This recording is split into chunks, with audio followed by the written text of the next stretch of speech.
ಪಿತನ ಸುತನ ಮತ್ತು ಪವಿತ್ರಾತ್ಮರ ನಾಮದಲ್ಲಿ ಆಮೆನ್. Hallelujah, hallelujah.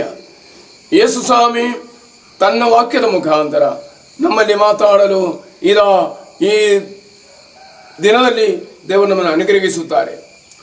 ಯಾಕೆಂದರೆ ಯೇಸು ಸ್ವಾಮಿ ಜೀವಂತವಾಗಿ ನಮ್ಮನ್ನು ಈ ಲೋಕದಿಂದ ಸ್ವರ್ಗದಲ್ಲಿ ಕೊಂಡೊಯ್ಯಲಿಕ್ಕೆ ಬೇಕಾಗಿ ಮನುಷ್ಯ ರೂಪ ತಾಳಿದೆ.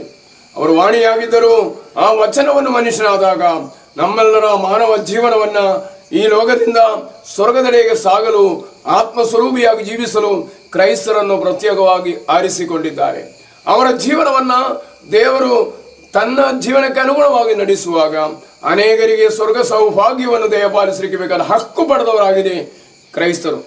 ಇದನ್ನು ಅರಿಯದೆ ಲೌಕಿಕ ಜೀವನದಲ್ಲಿ ನಾವು ಭಾಗಿಯಾಗುವಾಗ ಲೋಕದೊಂದಿಗೆ ನಮ್ಮ ನಡನುಡಿಗಳು ಸಾಗುತ್ತಾ ಇರುತ್ತದೆ.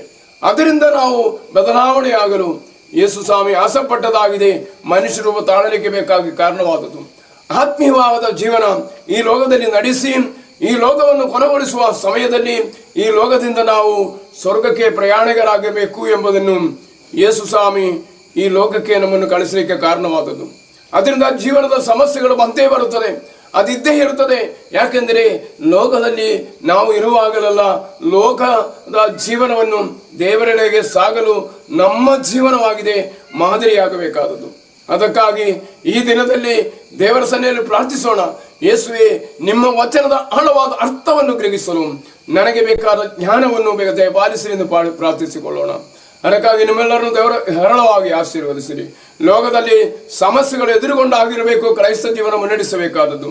ಅದಕ್ಕಾಗಿ ನಿಮ್ಮನ್ನು ಶಕ್ತಿಗೊಳಿಸಿರಿ.